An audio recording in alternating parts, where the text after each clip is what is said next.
Hey villagers, and welcome back to Storytime Sunday. This week, as promised, episode 2 of Jaden Toussaint, the Greatest. Let's see what Jaden and his friends and family are up to. As a quick reminder, this is Jaden. He specializes in knowing stuff. He's also amazing at ninja dancing. Really good at ninja dancing. And don't forget his friends, Owen, who is the jokester and action expert, Evie, who packs a punch and is an expert at being in charge, Sonia, who is a cicada hunter and a math whiz, Winston, who can spot hurt feelings and distract goalies from miles away. And don't forget about Grizz, the past president, International Society, and stealthy feline. He resigned in scandal. He likes to be held like a baby and scratch stuff. And he's also a grandmaster at chess. And we cannot forget the animal of mystery, the guinea pig who never has the same name 2 weeks in a row. This week, we're calling him Betty. And he may or may not call you Al. And let's not forget about Jaden's family. We have Baba, who is very tall, competitive about being tall. He gives great piggyback rides, prefers to be called Baba, which means what in Swahili? Father, correct. And as a reminder, Baba does not speak Swahili, guys. And we have Mama, who is loving, no nonsense, most often seen reading a fantasy book or experimenting with bean desserts, and she gives great hugs. And Jaden's sister, we call her Sissy. She is a reader, writer, animal lover, and once gave up meat for 6 months, but was broken down by the smell of turkey bacon. And she plans to be the first PhD chemist to star in a Broadway musical. So let's check in with the gang and see what's going on. Chapter 1, It's Just Spring. Jaden Toussaint hated spring. Well, it's not exactly that he hated spring. It's more like he was on the fence about it. Spring was okay, but he just couldn't see why people thought it was so much better than winter. Sure, he could eat snowballs in the spring, and spring was the perfect time to fly kites.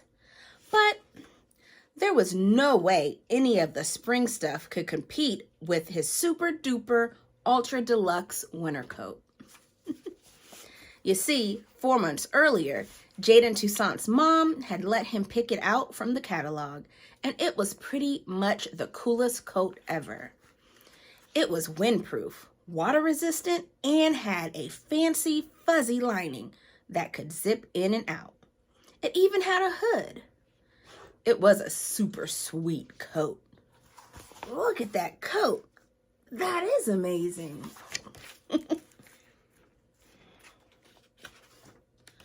The first time JT put his new coat on, he had been instantly transformed into a polar bear, claws and all. The icy blast of winter didn't stand a chance against his polar bear armor. He couldn't wait to show his friends. And his mom told him he had to wait until it got cold. But Jaden, I can wear this to school tomorrow. There was just one problem. The icy blast of winter never came. At first, he had waited patiently. Is it cold enough to wear my coat yet? Is it cold enough to wear my coat today? Is it cold enough to wear my coat today? He kept asking Baba. But after all, what seemed like forever, the grown-ups said it was only 2 weeks, but it had been longer than that. Jaden Toussaint decided to take matters into his own hands. Science to the rescue. All he had to do was learn everything there was to know about meteorology, and he'd be able to fix the weather. No problem, right? Wrong.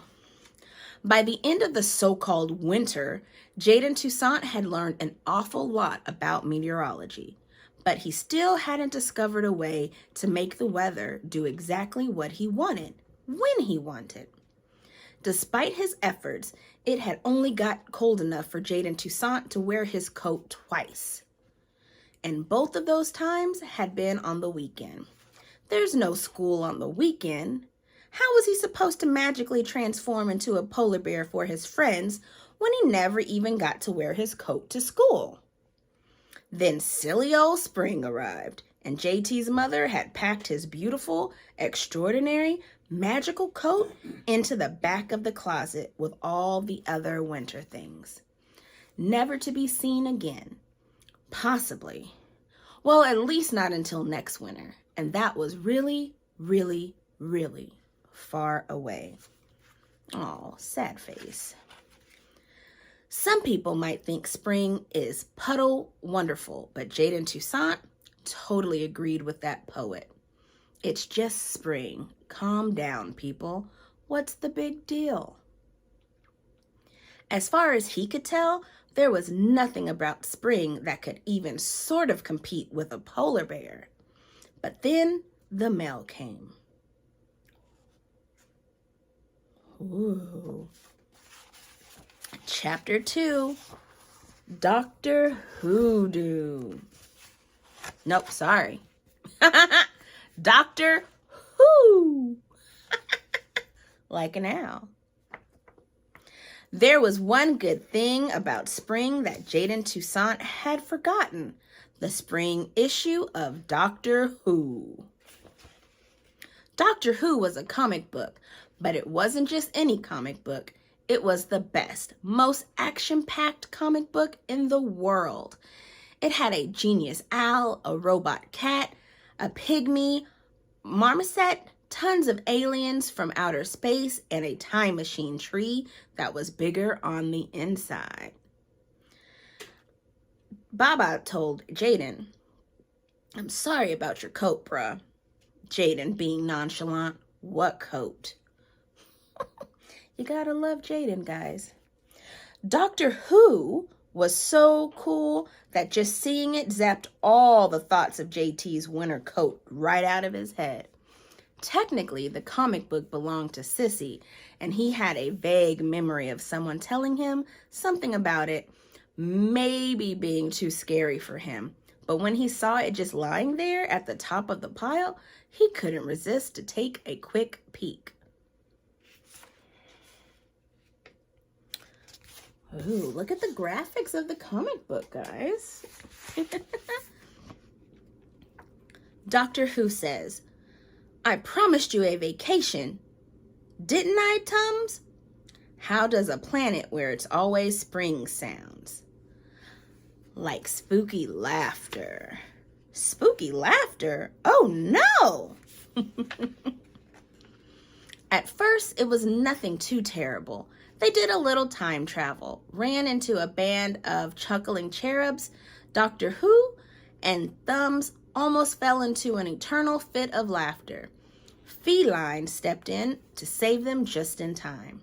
Doctor Who used his sonic hoot in a clever way to stop the chuckling cherubs for good. Then Doctor Who and his two companions escaped and headed back to Time's relative Elasticity Explorer, also called the Tree. What's everyone making such a fuss about? JT thought to himself. This comic book is not scary at all. But when he turned the page, he saw something so frightening that it made his hair stand up even more. The Ladeks. Hundreds of Ladeks standing between Doctor Who and his time machine. The Ladeks were Doctor Who's most dangerous foes. They were the only ones who could get through the defense of his time machine. Jaden Toussaint had heard Sissy talking about the Ladeks before, but he had never imagined anything like this. They looked like worms, but they were covered in spiky armor, and they could shoot laser beams from their scary little worm faces. Ugh, look at them. And they've got poisonous spikes. Yikes, guys. The next thing he knew, JT was shrieking in terror, and Sissy was running into his room to check on him. She took one look at the Doctor Who comic book on the floor and immediately guessed what happened. Sissy sat down next to Jaden Toussaint and put her arms around him. It felt good. "Did you know that Doctor Who is a scientist just like you?" Sissy asked. Jaden Toussaint nodded. "So sometimes it takes him a few tries to solve his problem." JT nodded again. "Do you want me to read the rest of the comic book to you? It might make you feel better to see Doctor Who escape in the end." Jaden Toussaint shook his head. He felt a little braver now that Sissy was in the room, but not that brave. Okay, I'll take it back to my room. Put it in the top shelf where you can't see it. But if you change your mind..." "No way," JT said. "I don't even want to see one of those creepy Ladeks again." She gave him one last hug, scooped up the comic book, and left the room.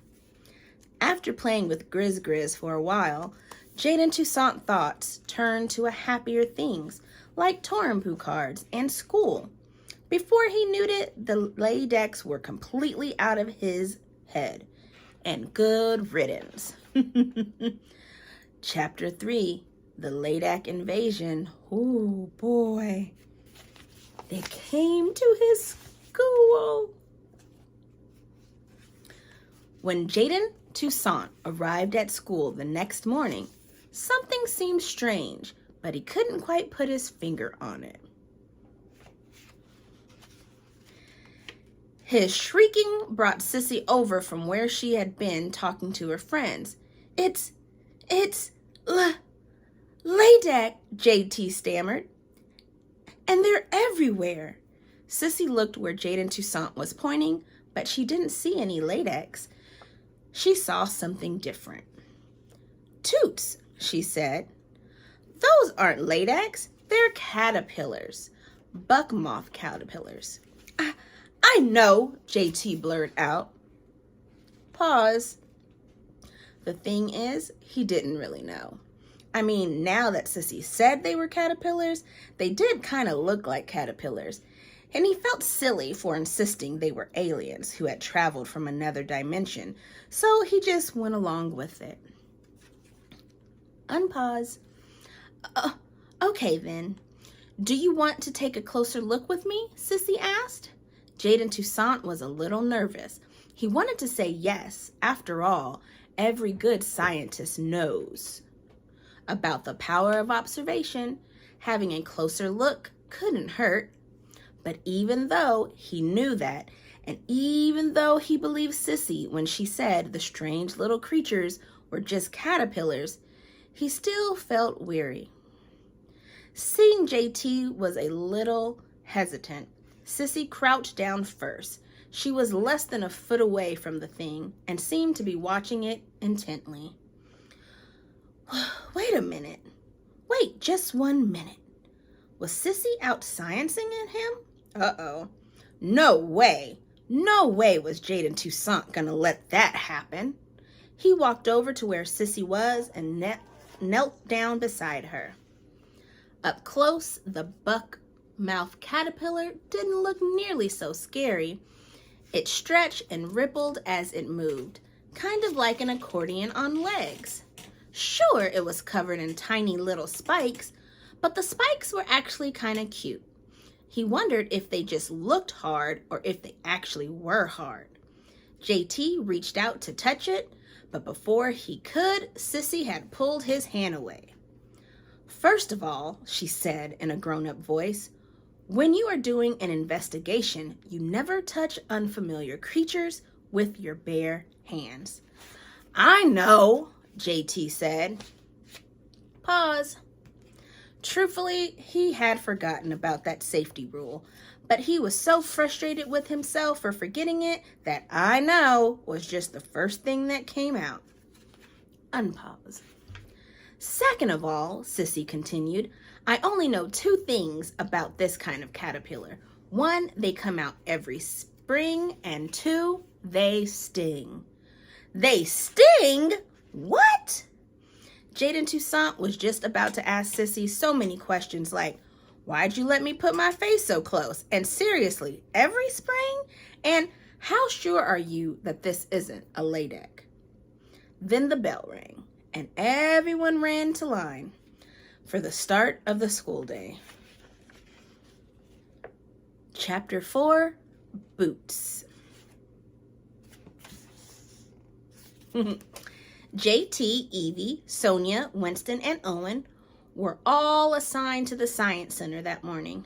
Normally, Jaden Toussaint was the kind of guy who didn't like messing around before his work was done, but he thought that since he was trying to prevent the spread of a possible alien invasion, Miss Bates might forgive him for being off task just this once.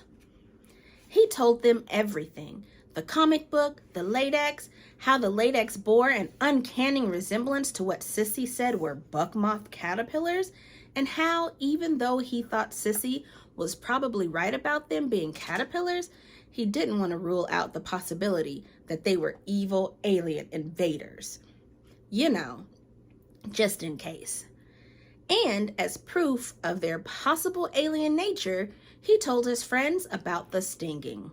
Lots of creatures sting. That doesn't mean they're aliens, said Sonia. I'm pretty sure they're just caterpillars, Owen said. My dad and I have seen them before. Couldn't we just talk to it? Asked Winston. Guys, I hate to be the one to say this, but whether it's an alien or a caterpillar, there's really only one thing we can do, said Evie. Squish it. JT thought for a moment. Maybe squishing it wasn't such a bad idea. Sometimes in games, like Torin-Poo or chess, you had to attack first to stop the opponent from attacking you. Wasn't this pretty much the same thing? Besides, Evie was tough, and anybody couldn't stop a caterpillar. It was definitely Evie. But the stingers, JT said finally. How can you squish it without getting stung? Because I have these, Evie said, pointing to her boots. These boots were made for stomping. Recess finally came, and Evie learned something new. Stomping on twigs and dead leaves were one thing, but stomping on a caterpillar, what was that, guys, was completely quite another thing.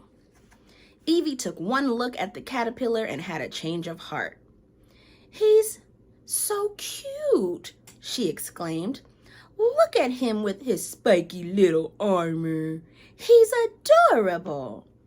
His spiky, steaming armor, Sonia corrected. And it looks like he's got some friends. JT and his friends looked around. There had only been a few caterpillars on the yard this morning, but now there were at least 10, or maybe more. Suddenly, Owen came running up. As the group's best spy, Owen had gone on a mission to gather information. He was running towards them so fast that all they knew it must been serious. Guys, Owen panted, trying to catch his breath. I overheard the teachers talking, and they're practically shouting at Owen, but the suspense was killing them. There was a faint cry from the other side of the yard, but all of them were concentrating on Owen. They've called the exterminator. Chapter 5. Exterminate. Exterminate. Recess ended abruptly, and all the classes lined up quickly and went inside. Miss Bates gathered the whole class on the rug for circle time, which was weird because it wasn't circle time. I have some bad news, Miss Bates said. Kai, one of our friends from another class, got stung by a caterpillar at recess. Everyone had questions. Miss Bates did her best to answer them all. How did Kai get stung? She was trying to pet the caterpillar. Can you frighten them away with karate moves? I don't think buck-mouthed caterpillars are frightened of karate. I like butterflies. I'm so glad. Maybe you'll be around when they grow. Do all caterpillars sting? I got stung by a caterpillar once. Daddy fixed it with tape. Oh, that's good to hear. When everyone was quiet again, Miss Bates said, there are 2 more things you need to know. The first thing is that the school has called an exterminator to come get rid of the caterpillars. The exterminator will be here on Saturday. Exterminate? That seems a bit harsh. Just because they look like Ladeks doesn't mean you have to exterminate them. Miss Bates continued. The second thing is that in the meantime, we're going to have indoor recess. Everybody groaned, including Jaden Toussaint. That was the last straw.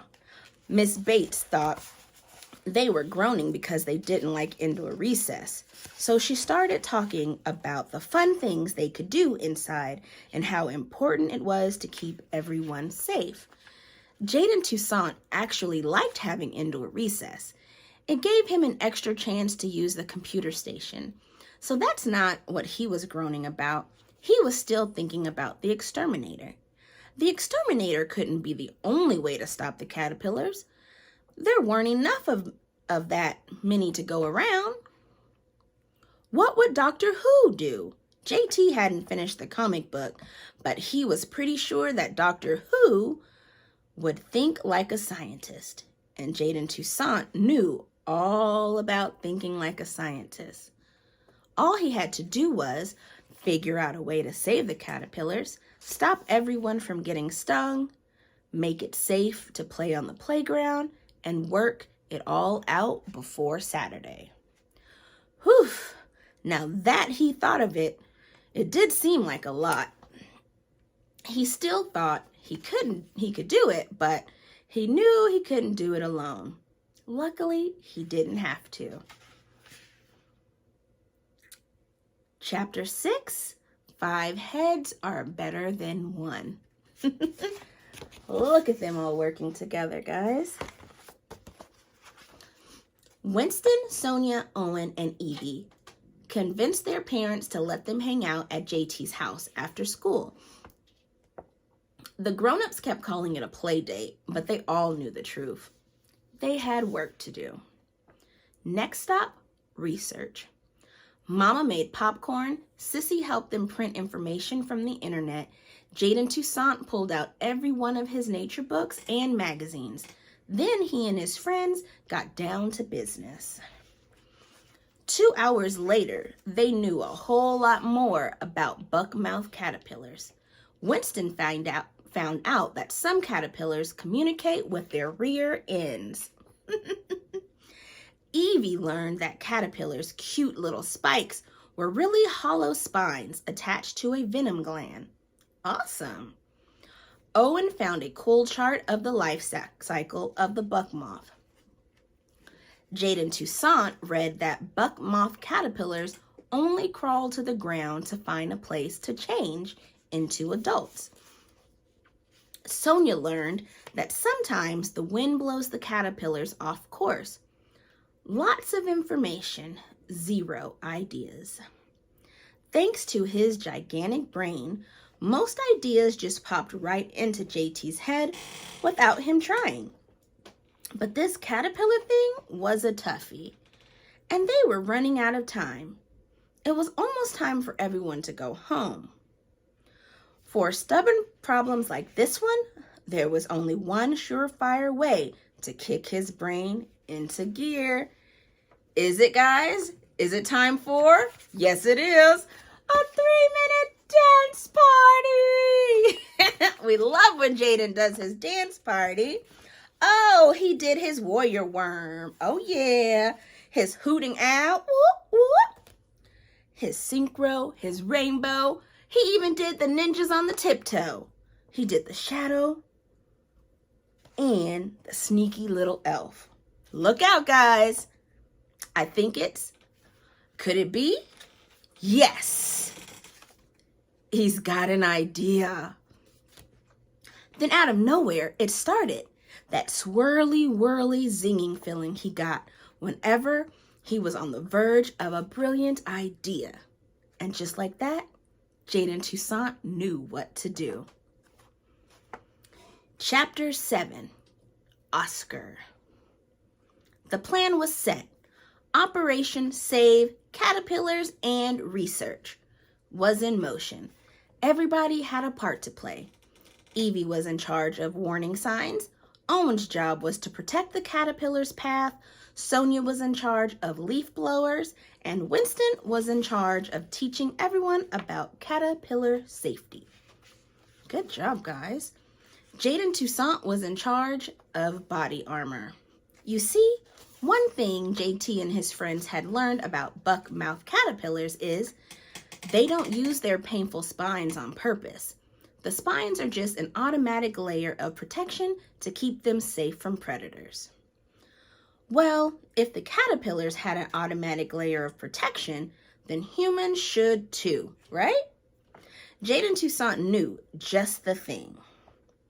He and Mama sent a message to everyone asking them to help out with Operation Save Caterpillars and Recess by wearing their coats to school.